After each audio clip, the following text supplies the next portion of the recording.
I think we're going to have a successful talk today. Yeah, me too. Please, come on in. Do you guys want to take some questions or anything? Feel like it? Huh? See. Hi, Mark. Yeah.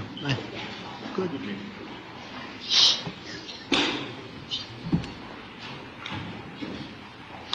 Well, thank you very much.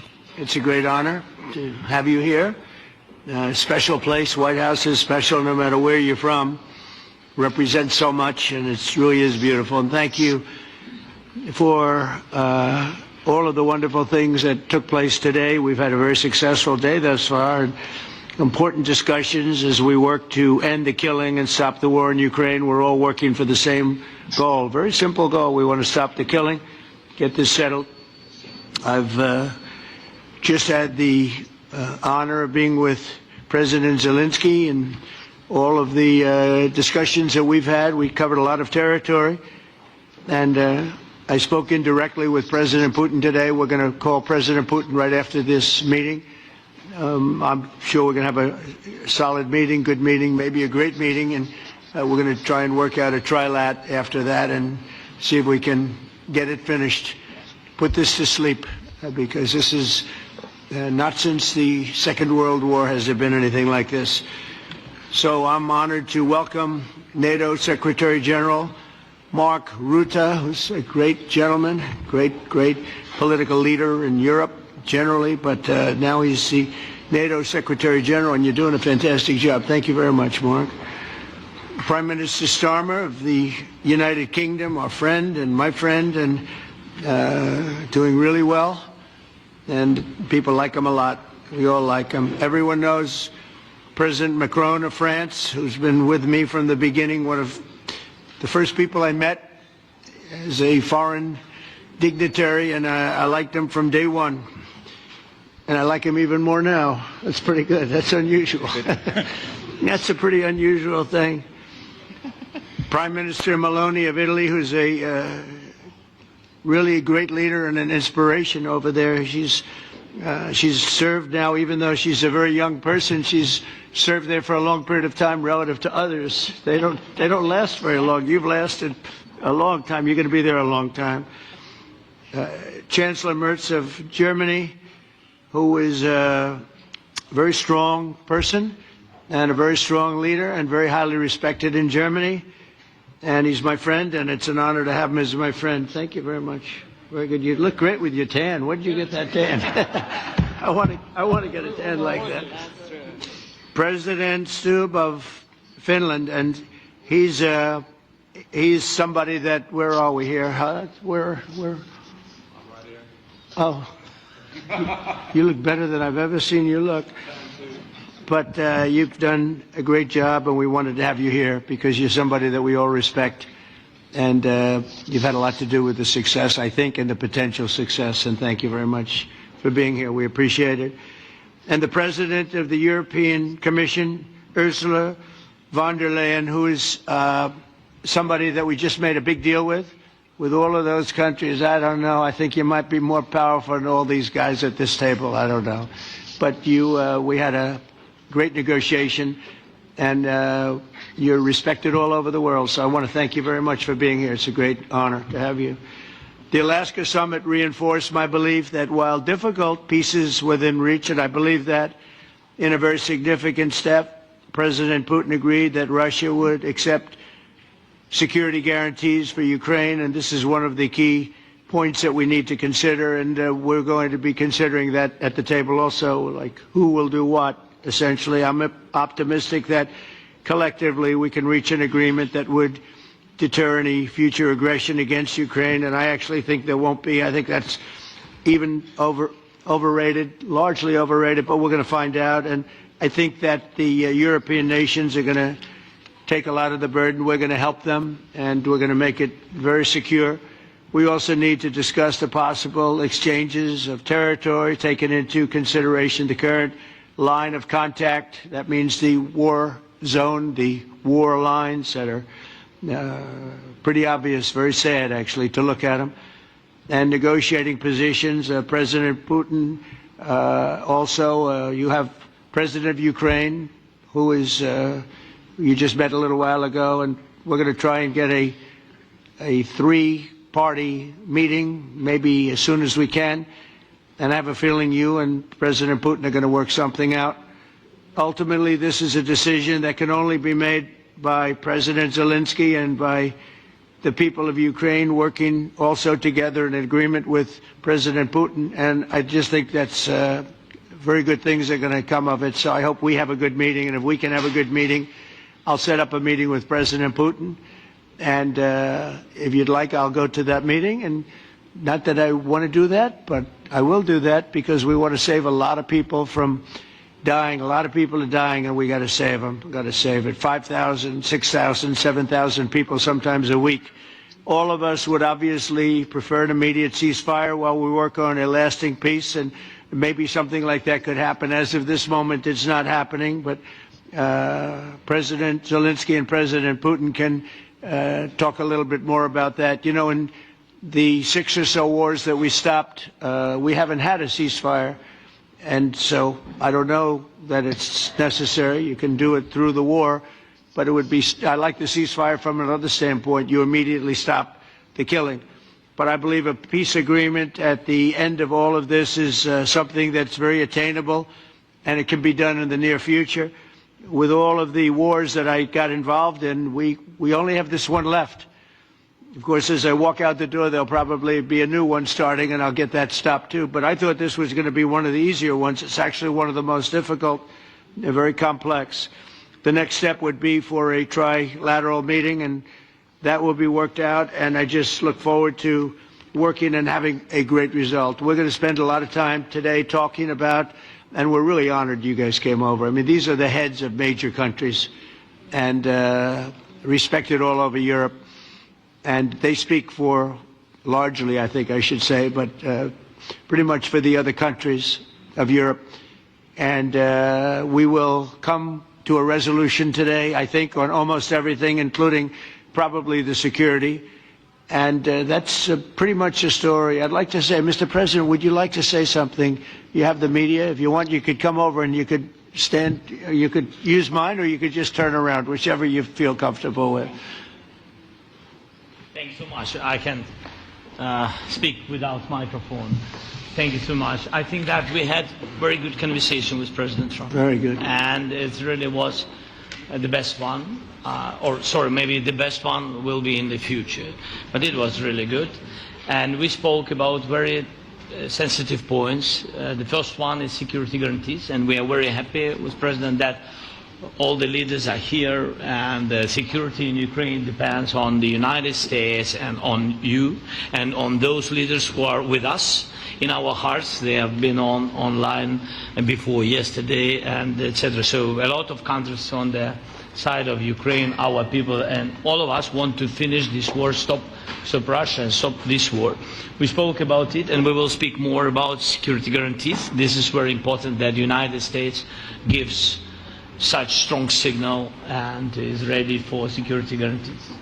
The second point, or maybe the first, the humanitarian direction, very important to exchange all the prisoners, and I think that President will help. And I was very thankful to your wife again, Mr. President, for the letter about our abducted children, and I hope that really it can be a historic role for the people to bring kids back to the families and be happy at Get the people back, yeah. Yes, this is so important, and I'm happy that we discussed it, this track with the President Trump, and I hope that we will find decisions. And then what is very important, that all the sensitive things, territorial, etc., we will discuss on the level of leaders during trilateral meeting, and President Trump will try to organize such meeting, and he said that he will come or not come. Ukraine will be happy if you both participate. Want me there, I will be there. Yeah, yeah, thank you. And I think this is very important. Yes, so security guarantees bringing kids back and all our people, not only warriors, first of all warriors, and all the civilians, journalists, a lot of people in prison. So we need them back. And guarantees which will work for the years. We spoke about it, and I showed to President a lot of details on the battlefield, on the map. Thank you so much. Thank you for the map, by the way. Good map. It was great. Yeah. I'm thinking how to take it back.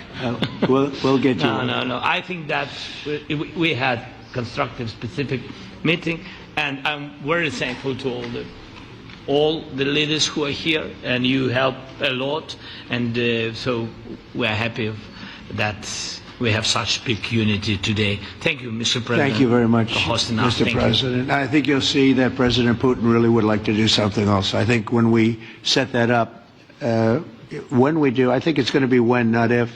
I think you're going to see some really positive moves. I know there's over 1,000 prisoners, and I know they're going to release them. Maybe they're going to release them very soon, like immediately, which I think is great. But we're going to set that up today after this meeting. So very good and great remarks. I appreciate it. Mark, as head of NATO, maybe you could say a few words, please. Yes, I will be very brief. I really want to thank you, President of the United States, dear Donald, for the fact that you, as I said before, broke the deadlock basically with President Putin by starting that dialogue. And I think it was in February that you had the first phone call, and from there we are now where we are today. And that is, I think, if we play this well, we could end this. And we have to end this. We have to stop the killing. We have to stop the destruction of Ukraine's infrastructure. It is a terrible war. So I'm really excited. And let's make the best out of today and make sure that from today onwards we get this thing to an end as soon as possible. I really want to thank you for your leadership, what you are doing for Volodymyr, but of course also all the European colleagues. It is really crucial. And the fact that you have said, I'm willing to participate in the security guarantees is a big step. It's really a breakthrough, and it makes all the difference. So also thank you for that. Well, NATO also has agreed from 2% to 5%, which is something that is a massive amount of money. And it's 2% that wasn't always paid to 5% that is paid. That's a big difference. And so we appreciate that. That was a great move. Thank you very much. Ursula, maybe on behalf of the Commission, you could say a couple of words. Thank you very much. It's a pleasure to be here, and it's a very important moment. Indeed, we are here, Europeans, as friends and allies. We had a fantastic NATO summit, together as the two largest and biggest economies in the world. We had the largest trade deal ever agreed, and now we are here to work together with you on a just and lasting peace for Ukraine. Stop the killing. This is really our common interest, stop the killing. And indeed, it's very good to hear that we're working on the security guarantees, Article 5 lies security guarantees, so important. But I want to thank you also that you mentioned the thousands of Ukrainian children that have been abducted. And as a mother and grandmother, every single child has to go back to its family. This should be one of our main priorities also in these negotiations, to make sure that the children come back to Ukraine, to their families. Thank you. And we did. I was just thinking we're here for a different reason, but we just a couple of weeks ago made the largest trade deal in history. So that's a big thing, and congratulations. That's great. Thank you very much, Ursula. Mr. Chancellor from Germany, a very great leader. Mr. President, Please. dear Donald, many thanks for having us today. I think this is extremely helpful that we are meeting and hearing that the two of you are having such a good meeting today here in Washington. The next steps ahead are the more complicated ones now. The path is open. You opened it last Friday. But now the way is open for complicated negotiations. And to be honest, we all would like to see a ceasefire, the latest from the next meeting on. I can't imagine that the next meeting would take place without a ceasefire. So let's work on that, and let's try to put pressure on Russia, because the credibility of these efforts we are undertaking today, are depending on at least a ceasefire from the beginning of the serious negotiations from next step on. So I would like to emphasize this aspect and would like to see a ceasefire from the next meeting, which should be a trilateral meeting wherever it takes place. Well, we're going to let the president go over and talk to the president, and we'll see how that works out, and if we can do that.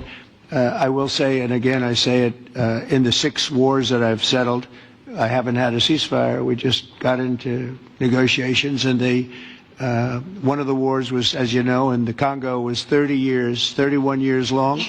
Another one that we settled last week with 2 great countries was 35 years going on, and we had no ceasefire. So if we can do the ceasefire, great. And if we don't do a ceasefire, because many other points were given to us, many points were given to us, great points. Please, Georgia, go ahead.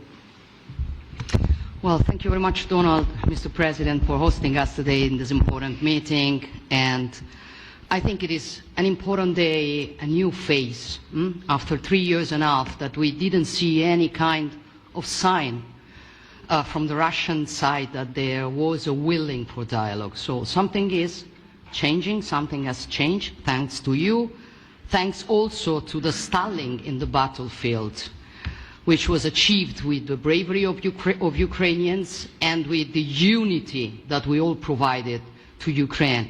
And the reason why I mention it is that we also have to remind that if we want to reach peace and if we want to guarantee justice, we have to do it united. So that's why it's a very good day, the one we are in. You can obviously count on Italy as it was from the beginning. We are on the side of Ukraine, and we do absolutely support your efforts towards peace.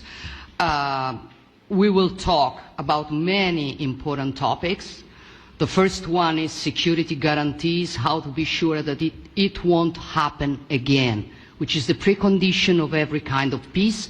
I'm happy that we will discuss about that. I'm happy that we will begin from a proposal, which is the, let's say, Article 5 model, which was Italian at the beginning. So we are always ready to bring our proposals for peace, for dialogue. It's something we have to build together to guarantee peace and to defend the security of our nation. So thank you, Mr. President, for hosting us. Thank you very much. Emmanuel? Thank you, Mr. President, for organizing this meeting and for your commitment. And everything was said, but I just have to say here, everybody around this table is in favor of peace. And we work very hard, and we've worked very hard during the past few years to have a peace which is a robust and long-standing peace. This is why the idea of a trilateral meeting is very important, because this is the only way to fix it. And by the way, I think as a follow-up, we would need probably a quadrilateral meeting, because when we speak about security guarantees, we speak about the whole security of the European continent. And this is why we are all united here with Ukraine on this matter. In order to organize such a trilateral meeting, your idea to ask for a truce or a ceasefire, at least to stop the killings, as we discussed, is a necessity. And we all support this idea. And in order to have such a long-standing peace for Ukraine and for the whole continent, we do need the security guarantees. And the first one is clearly a credible Ukrainian army for the years and decades to come. And the second one is our own commitments, all of us. And we worked very hard during the past few months among the coalition of the willings, with the support of NATO, to build the different pillars of security guarantees and our commitments. And you can be sure that the Europeans are very lucid about the fact that they have their fair share in these security guarantees for Ukraine, but their own security is clearly at stake in this situation. So you can count on us, as we can count on you, in order to deliver this robust peace for both Ukraine and Europe. Thank you very much, Emmanuel. Mr. Prime Minister? Thank you very much, Mr. President, and thank you for hosting us here. Can I start where Emmanuel started, which is we all want peace. The war in Ukraine has had a huge impact, particularly on the Ukrainians who've borne the brunt of it, but it's also had an impact on Europe and on the United Kingdom. There's not a family or community that hasn't been affected. And when we talk about security, we're talking about the security not just of Ukraine, we're talking about the security of Europe and the United Kingdom as well, which is why this is such an important issue. I think this is such an important meeting. As a group, I think we've had a discussion on the phone a number of times, Mr. President, but be able now to be around the table to take it forward. And I really feel that we can, I think, with the right approach this afternoon, make real progress, particularly on the security guarantees, and your indication of security guarantees, of some sort of Article 5 style guarantees, fits with what we've been doing with the Coalition of the Willing, which we started some months ago, bringing countries together and showing that we were prepared to step up to the plate when it came to security. With you coming alongside, the US alongside what we've already developed, I think we could take a really important step forward today. A historic step, actually, could come out of this meeting in terms of security for Ukraine and security in Europe. I also feel that we can make real progress towards a just and lasting outcome. Obviously, that has to involve Ukraine, and a trilateral meeting seems the sensible next step. So thank you for being prepared to take that forward, because I think if we can ensure that that is the progress out of this meeting, both security guarantees and some sort of progress on trilateral meeting of some sort to bring some of the difficult issues to a head, then I think today will be seen as a very important day in recent years in relation to a conflict which has gone on for 3 and a bit years, and so far nobody's been able to bring it to this point. So I thank you for that. Well, thank you very much. And, you know, it's very interesting because this is the first for the White House. You can't say that very often. It's seen a lot over the years, since 1800, 1799, to be almost exact. But this is the first where we've had so many prime ministers, presidents, the heads of European nations. And by the way, Alex, I'd like you to say a couple of words too. You're a young, powerful man. Before I finish up, I want you to say a couple of words. Go ahead. I'll take the notion of youth back to my wife and try to convince her. Thank you very much, Mr. President. I think in the past 2 weeks we've probably had more progress in ending this war than we have in the past 3.5 years. And I think the fact that we're around this table today is very much symbolic in the sense that it's Team Europe and Team United States helping Ukraine. And the progress that we're looking out of this meeting is about the security guarantees, which are a big part of this. And then, of course, moving towards a process with a trilateral meeting with you and President Putin and President Zelensky. Some of the international media might wonder, why is the President of Finland here? I think the reason is probably that we might come from a small country, but we have a long border with Russia, over 800 miles. And we, of course, have our own historical experience with Russia from World War II, the Winter War and the War of Continuation. And if I look at the silver lining of where we stand right now, we found a solution in 1944, and I'm sure that we'll be able to find a solution in 2025 to end Russia's war of aggression and find and get a lasting and just peace. The situation is very difficult, but that's why we're here. Thank you, Alex, very much. Good job. So we're going to be meeting for a while, and we're going to discuss some of the issues. And I don't think there's any issue that's overly complex. It's at a point now where people want to do things. I really do believe, I've known him for a long time. I've always had a great relationship with him. I think that President Putin wants to find an answer too. And we'll see. And in a certain period of time, not very far from now, a week or 2 weeks, we're going to know whether or not we're going to solve this, or is this horrible fighting going to continue. We'll do our best to get it ended. And I believe you have two willing parties, and usually that's good news, but two willing parties that want to make a deal. And we'll journey together, and we'll go over, and we'll see if it can be done. And it's possible it might not be able to be done. On the other hand, it's possible it will, and we're going to save thousands and thousands of lives a week. And so it's something we really have to do. And or at least we have to give it our best. It's all you can do. You can give it your best. But I think we may have a very good outcome.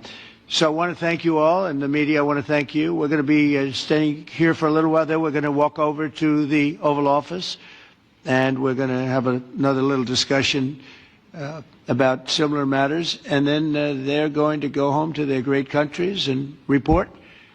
And I'm going to remain here and work, and you're going to go and work. We're all going to be working. We may be in a different location, but that's what we know how to do is work. But I want to thank the media. Has been actually very fair, generally speaking, very fair. I think it's important that they're fair because this is a very important subject. We have to get it ended, and so that's all we ask for is fairness with the media. Thank you all very much. Appreciate it. Thank you very much. Thanks,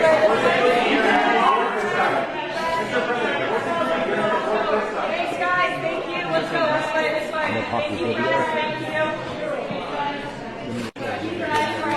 Out the door. Okay. Thank you. Thank you for being so good.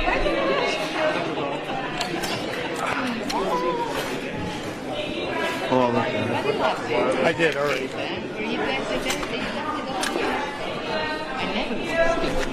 He's a very good player. President Trump hosted a significant public meeting at the White House with several European leaders to discuss the ongoing Russia-Ukraine war. The primary objective of the meeting was to explore possible solutions to end the war and halt the ongoing killing in Ukraine. The talks were framed around achieving a lasting peace, with leaders emphasizing that they were all working towards a shared goal. During the meeting, President Trump extended a warm welcome to the NATO Secretary General, other heads of European nations, and President Zelensky of Ukraine, acknowledging their crucial roles in the peace process. He underscored the importance of collective effort and the need for international cooperation to resolve the conflict. The discussions included several key points: the possibility of security guarantees for Ukraine, potential territorial exchanges, and the need to consider the war's impact on the people involved. Trump also highlighted the significance of preventing future aggression, expressing optimism that a peaceful resolution could be achieved. He mentioned that he had indirect communications with President Putin and was planning a follow-up discussion with him to move the process forward. There was a strong sentiment that if willing parties could come to the table, progress could be made. One critical aspect of the talks was humanitarian concerns, particularly the exchange of prisoners and the safe return of abducted children. President Zelensky emphasized the importance of bringing these individuals back home, marking it as one of the highest priorities in the negotiations.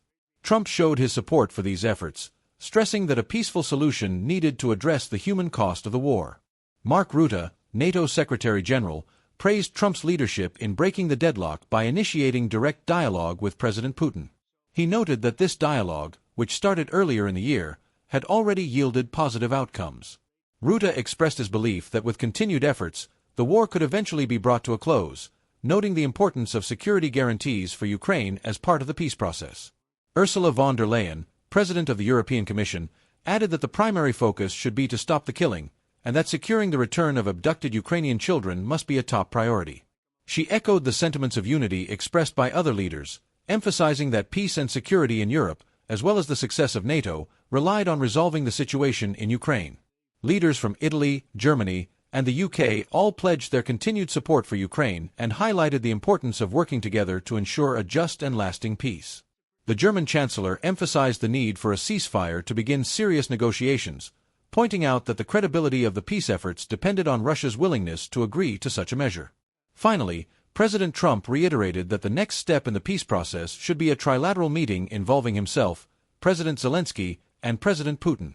He expressed optimism that the meeting would yield positive results, though he acknowledged that the situation remained complex.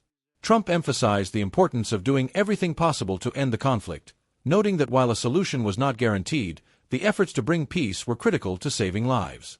In conclusion, the meeting served as a pivotal moment in the ongoing diplomatic efforts to end the Russia-Ukraine war. The leaders expressed hope that with continued cooperation, they could negotiate a resolution that would bring lasting peace to Ukraine and stability to the region.